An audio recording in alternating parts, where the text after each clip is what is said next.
डालो, बीएलओ की सूची मंगा लो, बीएलओ में ये देख लो कि इसमें कोई पीडीए परिवार का तो नहीं है, और अगर पीडीए परिवार का है तो उसे सूची से बाहर कर दो। फिर उससे ऊपर वाले अधिकारी देखे गए कि अधिकारी और कौन कौन है। जब उन्होंने उसकी भी सूची मंगा ली, उसमें भी पूरा सफाया कर दिया पीडीए के परिवार का, तब उन्होंने चुनाव की तारीख घोषित की। लेकिन बीजेपी के लोग इन्हें भूल रहे हैं। अभी तो हम लोगों ने उन्हें उत्तर प्रदेश में हराया है, इंडिया गठबंधन ने और पीडीए ने मिलकर के 36 सीटें प्लस 7 43 सीटें हार गए। और इन्हीं कार्यकर्ताओं को अगर पता होता कि हम लोग 43 सीटें जीतने जा रहे हैं, 43 सीटें जीतने जा रहे हैं, तो हो सकता था यहाँ का कार्यकर्ता एकजुट होकर के हमें 60 से ज्यादा भी लोकसभा जिता।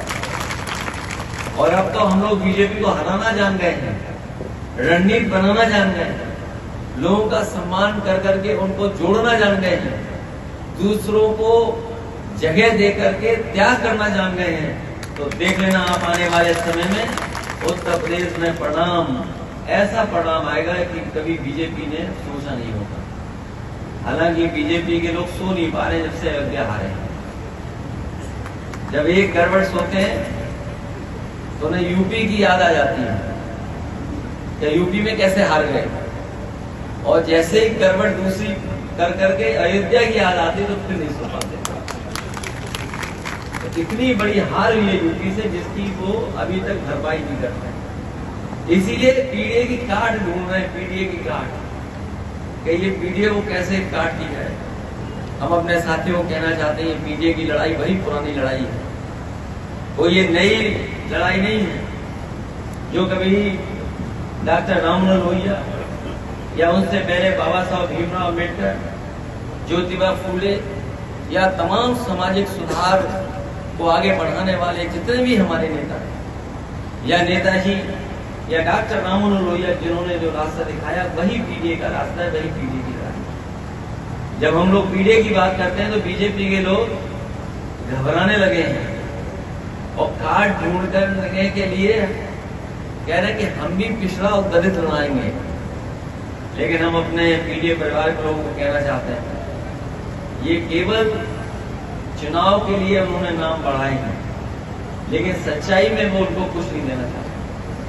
पिछले 10 साल दिल्ली के और अभी तक उत्तर प्रदेश के सरकार ने जितना भेदभाव किया उसकी कोई कल्पना नहीं कर सकता। राजनीतिक तौर से भी भेदभाव किया है, समाज में भी हम लोगों के साथ भेदभाव किया है, अधिकारी गण होंगे वो जानते हुए भेदभाव किया है, और इतना अन्याय भी कभी नहीं हुआ होगा जितना अन्याय सरकार में हुआ है। जो लोग सरकारी कर्मचारी होंगे या सरकार के आसपास काम करते होंगे वो जानते होंगे इतना भेदभाव कभी नहीं हुआ, इतना अपमानित भी कभी नहीं होना पड़ा। और हम लोगों ने ऐसे भी समय देखा, ऐसा मौके देखे जहां पर इन्होंने हर सीमा को लांघे तोड़ दिया। हाल ही में आपको याद होगा जब सुल्तानपुर की डकैती हुई, और सुल्तानपुर की डकैती को लेकर के पूरे प्रदेश में भारतीय जनता पार्टी की बदनामी हुई कि भारतीय जनता पार्टी की सरकार में लगातार बैंकें लूटी जा रही हैं, बैंकें लूट रही हैं, एटीएम लूट रही हैं, सुनारों को मारा जा रहा है, सुनार लूटे जा रहे हैं। हम आपसे कहेंगे कि बड़ी जिम्मेदारी के साथ वो आंकड़े भी अगर आप निकालोगे तो अभी तक जितनी बैंक डकैतियां हुई हैं सबसे ज्यादा भारतीय जनता पार्टी की सरकार में। इसके साथ साथ हमारे सुनार या सोने का काम करने वाले कारोबारियों का सबसे ज्यादा हत्या अगर कभी हुई है तो भारतीय जनता पार्टी की सरकार में। जब वो जवाब नहीं दे पाए तो आपको याद होगा मंगेश यादव की इन्होंने हत्या करने का काम, और उस पर भी जब सवाल हम लोगों ने खड़े किए तो सोचिए सरकार ने क्या किया, बैलेंस करने के लिए छतरी को मार दिया। बताइए कहीं हत्या करके बैलेंस किया जा सकता है क्या किसी को? पहले तो आपने एक हत्या की और फिर उसको बैलेंस करने के लिए दूसरी हत्या कर दी। इस सरकार ने मुठभेड़ के बहाने एक हत्या नहीं की है, 2-2 हत्याएं की हैं।